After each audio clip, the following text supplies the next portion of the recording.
Şirinler iki farklı çağa aitmiş gibi hissettiriyor.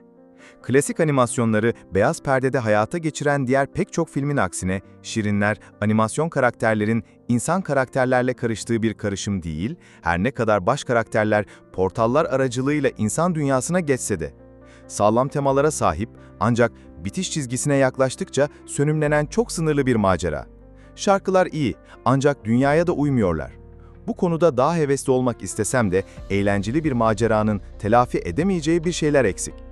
Şirin Baba'da dahil olmak üzere her Şirin'in bir rolünün olduğu Şirin Köyü'nde yine harika bir gün. Ancak isimsiz hariç, o da isimsizliğinden anlaşılacağı üzere kendisini özel kılacak o tek şeye sahip değil. Binlerce isim seçeneği ve meslek seçilmiştir ve takunya yapımında iyi olmadığı ve köpek balığı terbiyeciliği zaten alınmış olduğu için No Name, Şirin'in teşvikiyle özel bir şey olmaktan başka bir şey istememiştir.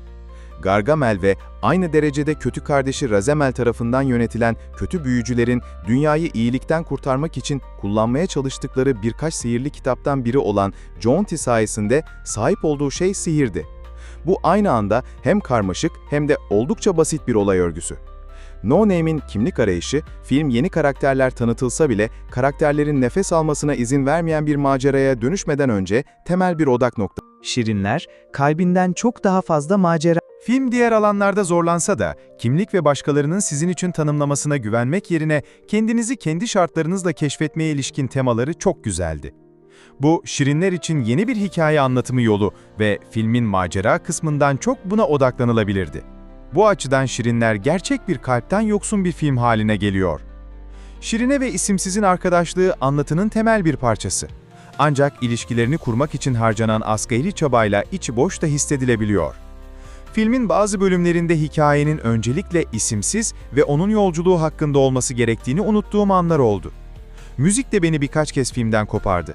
Şarkıların özünde kötü olduğundan değil. Gerçi özellikle akılda kalıcı da değiller. Ama şarkıların ve diyalogların modernliğiyle isimsizin dahil olduğu ana hikayenin zamansızlığı arasında bir uyumsuzluk vardı. Filmin bazı bölümlerinde hikayenin esas olarak onun ve yolculuğunun hakkında olduğunu unuttuğum anlar oldu. Seslendirme kadrosu iyi performanslar sergiliyor ancak özellikle öne çıkan bir şey yok. Her şey sadece işe yarar ama etkileyici değil. Ama harika da değil. Hiçbir şey için gerektiği kadar çaba harcanmadığı hissi var. Vahşi Mamaput rolündeki Natasha Lyonne ve Şirin Baba'nın kardeşi Ken rolündeki Nick Offerman gibi bazı sesler diğerlerinden daha çok tanınıyor. Ancak oyuncuların sesleri dünyaya ve hikayeye uyum sağlamak yerine zaman zaman dikkat dağıtıyor. Şirinler animasyonda yükseliyor. Filmin animasyonu oldukça iyi ve modern ile gelenekselin karışımı gerçekten işe yarıyor. Şirinler, karakterlerin ruhunu hayata geçirmek için CGI animasyonunu Peyo'nun orijinal çizgi roman tarzıyla karıştırıyor. Animasyon renkli ve eğlenceli, düz olmadan cesur ve hatta zaman zaman heyecan verici. Şirinlerin Paris'teki bir dans kulübünde hareket etmek zorunda kaldıkları sahne özellikle iyi yapılmış. Filme görsel olarak bakmak asla sıkıcı değil ve animasyon ekibi renk kullanımında harika bir iş çıkarıyor.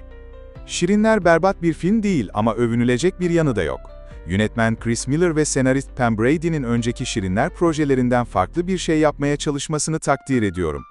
Sonuçta bu vur ya da ıskala olarak ortaya çıktı. Senaryonun kendine has anları var ve birkaç noktada biraz kıkırdadım.